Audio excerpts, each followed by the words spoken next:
Durante estos primeros días de la Cuaresma hemos insistido en la necesidad de la oración. Urge que seamos un pueblo orante, unido a Dios en comunión con el Altísimo. Al caminar por el desierto cuaresmal y comenzar a darnos cuenta de la importancia de la oración, hemos de cuestionarnos cuál debe ser nuestra actitud al orar.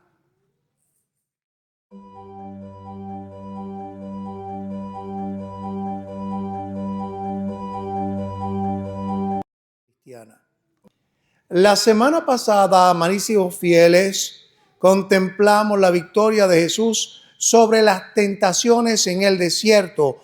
Vimos al Jesús orante, ungido por el Espíritu Santo, en comunión con el Padre y en total dependencia del Altísimo, venciendo al demonio. Verdaderamente nos ha de llamar la atención su unión íntima con el Eterno Padre a través de la oración. Pudiéramos señalar que en una sociedad sumergida en una crisis de oración, la liturgia de la palabra nos invita a reflexionar sobre la necesidad de orar, mostrándonos cómo Dios se manifiesta en medio de la plegaria. Con toda probabilidad, algunos pudieran retarme en esta afirmación que acabo de hacer. La oración, la necesidad de oración en medio de nuestra sociedad actual. Pero es una realidad latente porque casi nadie, debí decir, quiere escuchar. Todos queremos hablar y la oración se trata de un diálogo. Venimos frente a Dios y sobre todo tenemos que escucharle. Porque ¿cómo podemos descubrir la voluntad de Dios en nuestra vida si no le escuchamos? Si no le prestamos atención. Todo el mundo quiere hablar. Venimos a la oración, nos sentimos afligidos, no encontramos solución a nuestras dificultades. Hay personas que me dicen, Padre, pero es que yo rezo tanto y me siento vacío. Y los momentos de silencio en la oración.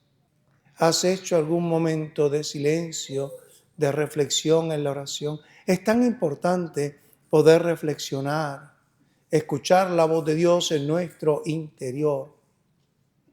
Es un ejercicio arduo, pero necesario, si nosotros queremos descubrir la presencia de Dios en nuestra vida. El Génesis narra la escena en la que Dios promete a Abraham, nuestro padre en la fe, una gran descendencia y una tierra para él y sus descendientes. Este acontecimiento presentado por el autor sagrado en el libro del Génesis ocurre dentro del diálogo íntimo con Dios que tiene Abraham. Entonces es un diálogo íntimo entre Dios y Abraham en la oración. En comunión con el Altísimo, Abraham recibe la promesa sólida como el firmamento, una descendencia incontable como las estrellas que brillan en lo alto. El creer en la promesa le otorga a Abraham el favor divino, trayendo como consecuencia inmediata la bendición de una tierra. Para esta segunda promesa, Abraham pide una señal. Es entonces cuando Dios establece una alianza con él. Y todo esto se da en medio de la oración. Abraham coloca la ofrenda según las instrucciones sagradas. Una cabra, una ternera y un carnero de 3 años. Una tórtola y un pichón.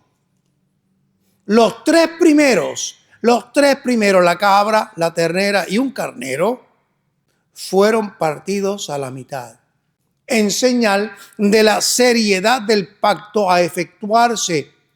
¿Por qué? Y preste atención, quien no cumpliera con el pacto correría la misma suerte que esos animales. ¿El pacto es entre quién?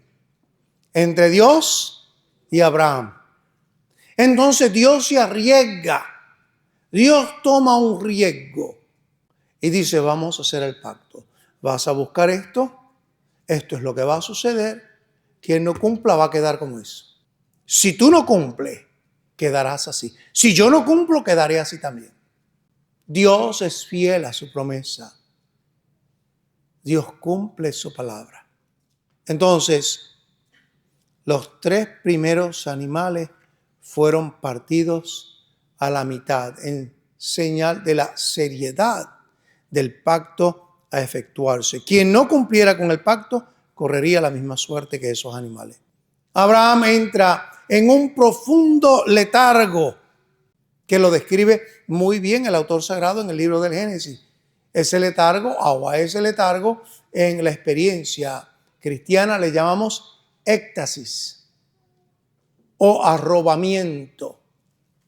Hay personas que en medio de la oración incluso levitan, o sea, que están sobre el suelo como flotando en medio de la oración. Los grandes santos de la iglesia tuvieron ese don. Son dones, son regalos de Dios. Entonces, Abraham entra en éxtasis en medio de su oración con Dios. Al caer el sol, sucederá lo que está por acontecer. Dios pasa en forma de un brasero humeante y una antorcha encendida por en medio de los animales. Al sellar la alianza, el Altísimo habla: a tus descendientes doy esta tierra. Entonces, Dios pasa abrazando con su fuego la ofrenda. El pacto se ha sellado. Abraham en éxtasis, arrobamiento, tomado completamente por Dios dentro de su misterio. Y Dios responde: a tus descendientes doy esta tierra. Jesús, la transfiguración según San Lucas. El Padre también habló al final de la transfiguración de Jesús: este es mi Hijo, mi elegido, escúchenlo. Y es que en Jesús se ha pactado una nueva y eterna alianza. El misterio de la transfiguración del Señor se da dentro de un clima de oración. La narración de Lucas lo describe perfectamente. Jesús se hizo acompañar de Pedro, Santiago y Juan y subió a un monte para orar. La subida al monte es símbolo de la presencia de Dios e indica lo que se iba a realizar: oración. Mientras oraba en comunión con el Padre, Jesús se transfiguró ante los suyos, quienes admirados lograron ver a Moisés y Elías dialogando con él. Abraham quedó en éxtasis, como dormido, aletargado. Pedro, Santiago y Juan pasaron por la misma experiencia. Quedaron aletargados y entonces, tomados por el misterio, pudieron contemplar a Jesús con Moisés y Elías. Es Lucas quien nos refiere el contenido de la conversación. ¿De qué estaban hablando? Pues de la pasión y muerte de Jesús. La pasión y muerte que él iba a enfrentar en Jerusalén. Este acontecimiento se ajusta a la voluntad de Dios, que se certifica por la presencia de la ley, Moisés, y de los profetas, Elías. En Cristo se cumple la voluntad del Padre, la ley y los profetas. Lo que Moisés y Elías proclamaron en el Antiguo Testamento se cumple en Jesús, el Nuevo Testamento. Una forma sencilla. En Cristo entonces se cumple la voluntad del Padre, la ley y los profetas. El Hijo del Altísimo tendría que padecer y morir en Jerusalén. El desenlace de este acontecimiento es la resurrección y la ascensión a la derecha del Padre, representada por la transfiguración del Señor. La gloria de Dios que como anticipo contemplaron Pedro, Santiago y Juan. ¿Cómo pudieron contemplarlo? Sencillamente, estaban en la presencia del Todopoderoso, representada en la nube que los cubrió. Otra manera de contemplar la transfiguración del Señor es ver la manifestación del misterio de la Santísima Trinidad. En la Iglesia Católica contemplamos la transfiguración del Señor, ¿cuántas veces al año? 2. En agosto y siempre el segundo domingo de Cuaresma. En agosto la contemplamos como una solemnidad en la que vemos la gloria de Dios, la manifestación del misterio de la Santísima Trinidad y el Dios hecho hombre, que sin dejar de ser hombre es Dios y sin dejar de ser Dios es hombre y que se transfigura ante nuestros ojos. Vemos también el misterio de la Santísima Trinidad del Padre, el Hijo y el Espíritu Santo. El Hijo que se transfigura, el Espíritu Santo que los envuelve en forma de nube y el Padre eterno que habla. Sencillo. En el segundo domingo de Cuaresma contemplamos la transfiguración del Señor como una preparación al acontecimiento pascual, el misterio de la pasión, muerte y resurrección del Señor, su ascensión a la derecha del Padre. Entonces nos dispone, nos prepara. ¿Por qué? Porque en medio de nuestras penitencias cuaresmales hacemos ciertos sacrificios. En nuestra peregrinación por el desierto cuaresmal podemos sentir fatiga.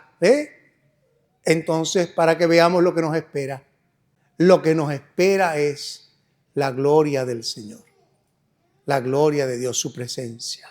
No nos quedamos entonces en la muerte y en la pasión y muerte del Señor, sino que vamos más allá. Vamos a su resurrección y a su ascensión a la derecha del Padre. San Pablo a los Filipenses.